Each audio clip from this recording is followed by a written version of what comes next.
That was an amazing video. And it's amazing not only because of all the content that was packed into it. I'm going to tell you why that's amazing because I actually know the person who was talked about and who was discussing her project in that clip. And I want to read you something that this person, my guest for the next moment, want to read you something that she wrote about a conversation she and I had a few years ago, many, many years ago. And this is taken from chapter 8 of We Should All Be Millionaires, A Woman's Guide to Earning More, Building Wealth, and so many good things in this book. But this is what she wrote in chapter 8. On May 23rd, 2011, at 2:14 p.m., a friend and fellow lawyer sent me a DM on Twitter that changed my life. She said, "Love the services, but your prices are way too low, especially for trademark. Way too low." I did not agree with her, and to be honest, kind of thought she should mind her own business. My reply was, "Thanks for the feedback, Lurie. You know I know lawyers who charge even less for some of those services." Okay, something to think about. Thanks. Unbothered, which I often am. Unbothered, Lurie said, "Of course, you can always be underpriced. If you compete on price, you lose. Too much work for too little pay. Trust me on this one." 3 exclamation points and a smiley face. The author continues, "After this message, I changed the subject of our conversation because I was uncomfortable and annoyed. What did she know? Turns out, oh, blood clot lots. That was written by none other than the one and only Rachel Rodgers, CEO and founder of Hello7, a multi-million-dollar company that teaches diverse entrepreneurs how to earn more money and build wealth. She is the author of We Should All Be Millionaires, Million Dollar Action, Future Millionaire, and 3 Audible originals, including Million Dollar Habits, 6-Figure Side Hustle, and Plan Your Life as a Millionaire. Rachel's mission is to help those of us who are traditionally excluded from the spaces to build businesses and become wealthy in the process. Rachel, it is such a pleasure to have you here. Congratulations on everything and welcome to the show. I'm so excited to be here. Listen, that conversation, it's so funny because I love admitting that's how we feel, right? When somebody's trying to help us and we get mad and offended. And then luckily, though, I was smart enough to actually then go listen and do what you told me to do. I will say the offense was the ingredients were there. There were a lot of exclamation points, a lot of all capital letters. It definitely reads as very cringy now. And I remember that Twitter exchange. And I remember you nimbly changing the topic after I was like, you're charging too little. But Rachel, we met at a time when both of us were in massive pivots. I was entering Yes. private practice after being in corporate law, as were you. And I think one of the things that brought us together was you had actually come under some attack and some scrutiny for the way in which you were encouraging other lawyers to really think differently about the work that they're doing. Talk to us about your journey beyond the moment where I was putting way too many exclamation points in our Twitter threads. But give us a sense as to what birthed the Rachel Rodgers that the world now knows. Yes. Well, I love talking to you because you knew me then, right? When right at the beginning where I really knew nothing about business. I knew nothing about building a law practice. I was trying to figure it out. Same. And you were trying to help me. You were like, "Sis, you about to be broke." First of all, I know you Which already I knew broke. because I had just gone broke trying to do similar things. I was broke. So that's how I knew you were headed for brokenness. Correct. You're like, "Let me steer you in the right direction." But yeah, so it has been quite a journey. So I went on to grow that law practice because I raised my prices. I could eventually hire other associates and team members. And so I grew that practice to just under $1 million. And then, like with all things, you discover you're really good at something. And then you're like, "I don't want to do this no more." So now that I was good at it, I did that for about 7 years. And then I pivoted to business coaching because so many of my entrepreneur clients were like, "You're making more money than me. Like, how are you doing it? How are you getting so many customers? Tell me about your sales and marketing, blah, blah, blah." And so I was like, okay, let me see what it looks like to just give them some advice, to coach them. And so I started just coaching them on the side for free. And then I had another friend snatch me the way that you did and was like, "I feel like you need to be charging for this. Stop giving free business advice." And so I started charging for it. And then, I really loved it. And also, it didn't come with the deadlines that law practice has. You know what I'm saying? And I Yes. was like, just that alone felt like freedom. And so, yeah, so then I started building Hello7. And that started Hello7 is 8 years old now. So I practiced law for 7 years. Now I've been doing business coaching for 8. And yeah, just been on this journey. And honestly, when I started, I was like, if I could replace my law clerk salary of $42,000 a year and be able to get health insurance, that would be, and work from home, that would be like the ultimate blessing. And then grew to a place where Hello 7 is now an 8-figure business. And it's like, what? You can't even imagine. It's just, you just have to keep putting one step in front of the other and just keep going.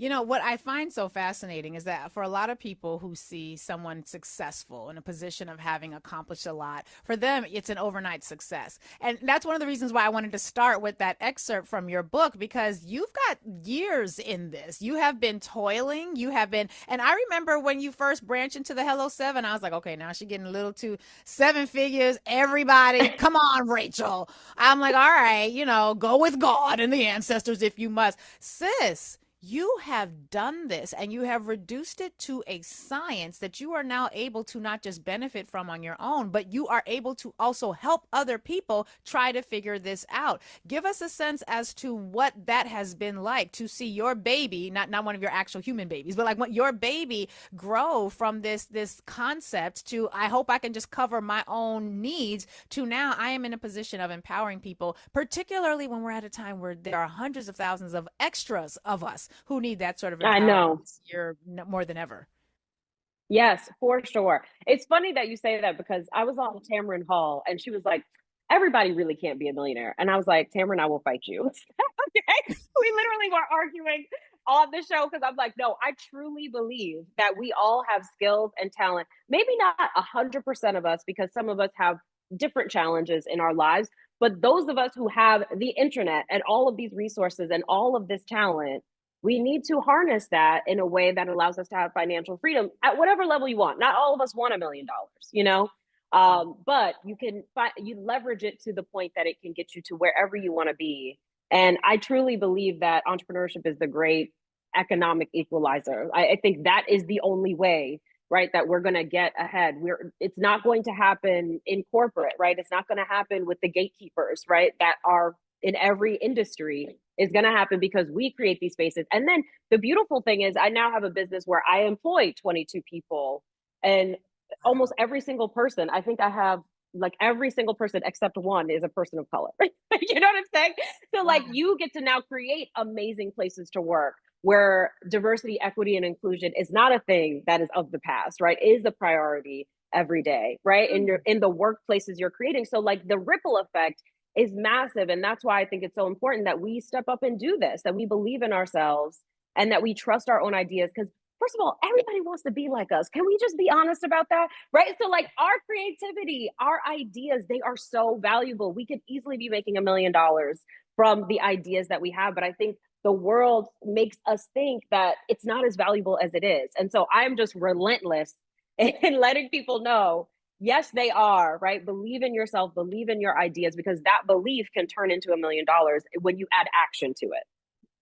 And what I find so interesting about what you're saying, because we have this concept now, or this segment that we have on the show every other Monday, called Mogul Mondays, where we are bringing on our resident expert, and he is able to we're walking people through, how do you cultivate a brand, how do you build a Yes. logo, how do you protect just the basics, basic stuff that you were giving people advice about years ago, basic things. And we're in a situation right now where, because so many people are being forced into entrepreneurship, they being forced, kicking and screaming, did not want it, wanted to have a job. And I just know historically, being able to submit an application and work for someone else without having to rely on your own sort of gumption and gift skills and talents, that's a fairly recent phenomenon in the evolution of Yes. humanity. And you mentioned, being able to build an institution where you can have all the diversity, equity, inclusion that you want. And I'm reminded of the fact that, Rachel, when I was leaving corporate law and I was watching all of my friends and people, we were, in the process of building businesses, I remember people feeling lost about not getting access to a corporate law position. And I was like, but your skills are in your head. Like, what do you mean you Yes. can't figure out how to make money? Like, hanging out your shingle and going into your own business, that's literally how all of us sort of got to a position where we could be born from people who were getting jobs. And at the Yes. same time, Rachel, we're in a situation where pathways to success that were rooted in diversity, equity, inclusion, those doors have largely closed. And so even Yes. those who are still in these corporate spaces, you're not getting the advancement, you're not getting the support, you're not going to get the protection from the sort of the awfulness that can show up in corporate spaces when racism is sort of allowed to run rampant. And now there's not really any legal framework for preventing that. In some ways, it feels like we are now being forced as a society, particularly as within our community, to take on lessons that you've been talking about, and we don't have a choice. It's not like you could, the economy is awful right now in terms of people who are looking Yes. for jobs. So you were born for such a time as this, I guess, is my long way of saying all of that. Yes, and honestly, it's cyclical, right? And economies are cyclical. So, like, Yes. we've been here before where even not that long ago with COVID, right? At the beginning of COVID, a lot of people were out of work. There were whole industries that just were like shuttered Yeah. for a time. And so we'll be here again, right? Like, this is the journey. But what I have learned being an entrepreneur for 15 years is that what goes up comes down, right? So when the economy is up, you capitalize as much as possible, and then you sorry, Jet. I'm doing an interview. Hi. Give Y'all me won't one see this. second. Y'all won't hear this on air, but we just got a sneak shot of one of the babies who decided to make a sneak appearance. Go ahead, but you have to be quiet. Okay, thank you. Listen, what you don't Sorry, know my is that husband's traveling. what you don't know is that my daughter, knowing good and well she ain't supposed to open that door when she hears me on the other side, she had just poked her head in talking about can I get some juice?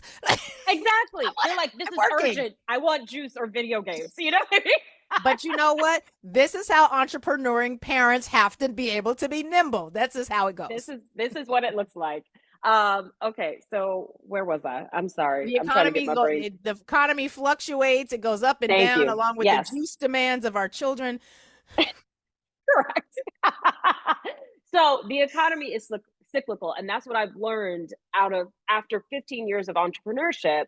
That when it goes up, that's an opportunity to capitalize, right? To make as much money as possible and to save for the times when it's going to come down, because it will, right? Mm, And then when it comes mm. down, right, you need to be prepping for the next time it's going to be up, right? So right now is a great time to become an entrepreneur. And what I would do is say, okay, what is my paycheck, right? Like, how much do I need minus the commute, minus the clothes for work, minus the lunches that I'm buying, right? What is my basics that I need to cover? Usually, if you're a consultant or a service professional, you could cover that with a couple of clients, right? On a monthly retainer. And then you're good and you coast, right? And you just like prep and market and really get your name out there, start building your brand.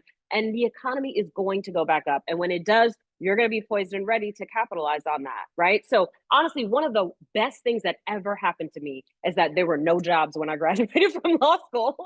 That was the best thing, because I would have never become an entrepreneur. I could not have been less interested in entrepreneurship. I just wanted a good job at a firm where they didn't act crazy. You know what I mean? Which I know is a lot to ask. Right. But they Clearly it used to was, because it didn't exist. happen. But you know what? But And I'm so glad you framed it that way, because had there been a lot of jobs, we would not have gotten the benefit. Had there been a job that you could have settled in and would have met all of those needs, we wouldn't be having this conversation today, at least not in the same way. And similarly, people right now are being forced to consider stretching themselves into this entrepreneurship track in ways that they would never have been forced to consider had it not been for a slight shift in circumstances. But you're not just somebody who is giving, wonderful inspiration about this. You have formulaically reduced this to some tried and truths, right? You have your formula, your we should all be millionaire formula. Talk to us about what WSABM stands for in terms of how we can apply that title and the meaning behind it into yes. our business experiences. Well, it's really about making $1 million decisions. And I think choosing entrepreneurship is $1 million decision, because $1 million decisions are about expansion, right? It's about like, I have an opportunity or a decision that I need to make in front of me. What's the version that allows me to be my most free self, my best self, my most creative self, right? Instead, I feel like every day what we're doing is making decisions based on how can I shrink, how can I be the smallest version, how can I be the least inconvenient to others, right? How can I make sure I never ask for help? How can I save the most money and not spend anything, right? And so there's this almost this idea that there's a lack of worthiness. You know what I mean? And so I don't want us to do that. I want us to really say, like, what do we want, right? What do we actually want?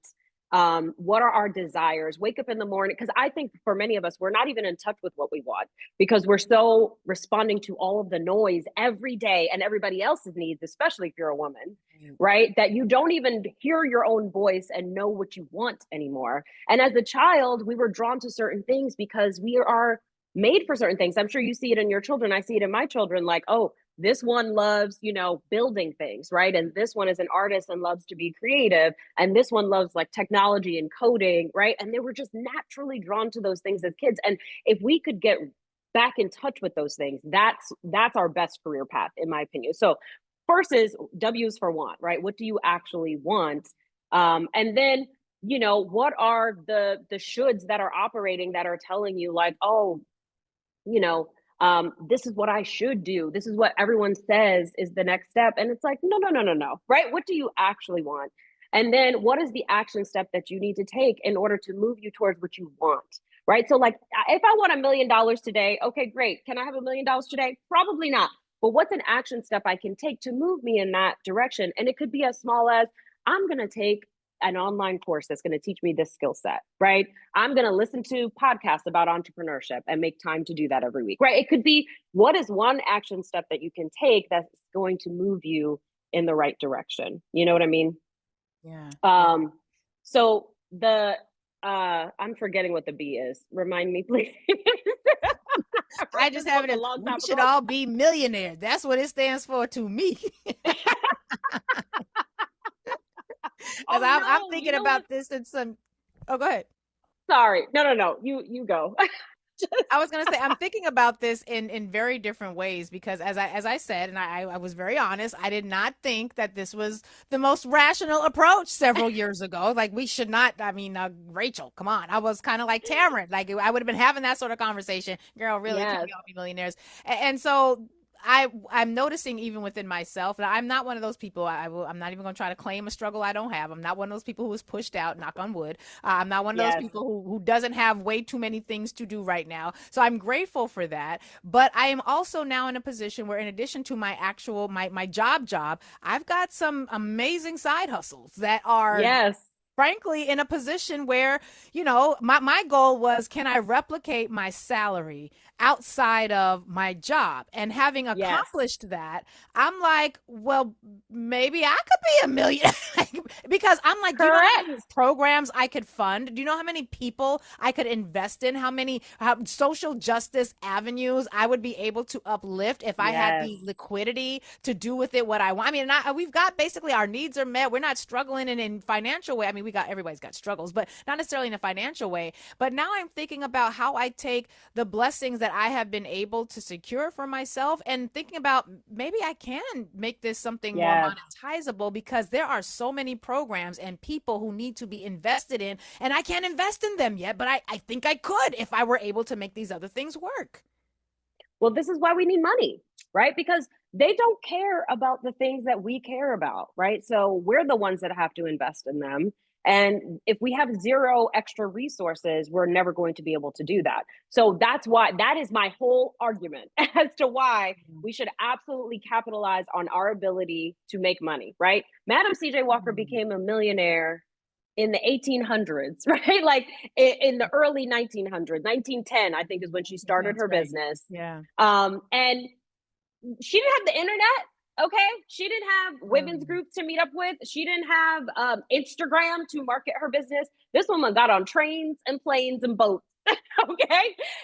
Or whatever mode of transportation, went all around the country to Black communities, went into churches, did demonstrations, and that's how she sold her product. And that's how she became a millionaire. And then when she did, she empowered all of these women to be her sales reps, right? And, they all became well off. And then she taught them to donate as well. And collectively, they were doing great things for the Black community, right? Like funding YMCAs and the anti-lynch fund and all kinds of things, because she was willing to build a business with the skills that she had. And so if she could do it, then what is our excuse? We got the internet. We got every software you could possibly need. We have each other. We have a way to connect with each other, even if we're not in the same city, right? Like we have all of these resources and we have God-given talent, every single one of us, right? We all are good at something. And so I'm like, that is the ingredients for $1 million business. It's everything you already have. Because people think, well, I need to have at least $25,000 to invest. I had $300. Okay. that was my initial investment. You don't need to. In fact, if you had $25,000 to invest, you spend it on the wrong things because you don't know what you're doing yet. You know what I mean? So it's actually a benefit that you don't have money to waste. You know what I mean?